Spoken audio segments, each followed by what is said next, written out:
Hello and welcome to Addicted to Animation Reviews, and today I'm reviewing the big one, Kimi no Nawa, aka Your Name, from 2016.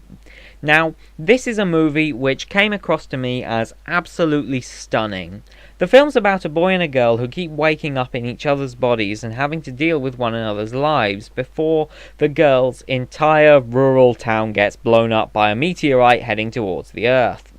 The animation, by a studio I hadn't previously heard of called Comics Wave, is absolutely wonderful. The soundtrack is beautiful, and the film manages to avoid some major plot holes through the genius idea of having the protagonist's memories fade like a dream when they shift back to their original bodies.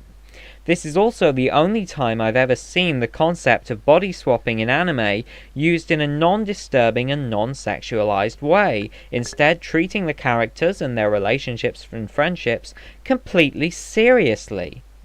The issue that lets this film down and makes it seem somewhat unrealistic to me is that neither of the main characters realised for the majority of the film's runtime that there was a time displacement between their body swap, which, given the fast-paced development in technology and the way that dates and times of the week didn't match up, which they should have seen on their phones or calendars, etc., seems very unrealistic. And even though that might seem like a nitpick, it would imply that Taki somehow forgot as well that he and everyone else in Japan saw a beautiful comet suddenly split in half and smash up a town. Now that's what I call strange. Therefore, this really is quite a huge problem when you think about its implications. Despite this major plot hole, however, the film keeps up the appropriate levels of tension and drama without ever seeming forced, and the plot is perfectly paced, being just slow enough for the viewer to get to know and fully understand its leads, whilst being just fast enough to not get boring. To that end, it's a lot like The Empire of Corpses, another beautiful recent movie which, unlike this one, didn't receive nearly enough attention. The version that I watched was Anime Limited's English dub, since that was the version that came out on the DVD I ordered, and the dub was mixed.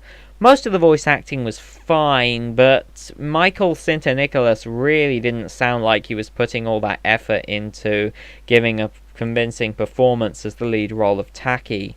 The real issue with the dub, however, is that for some bizarre reason, the makers of it decided that they would provide English language versions of many of the original film's songs in its soundtrack, all of which sound vastly inferior to the original soundtrack. As a result, I would strongly recommend not watching the dub this time. But with that said, that does not detract from the quality of the film, which I would give an 8 out of 10 and highly recommend to everyone.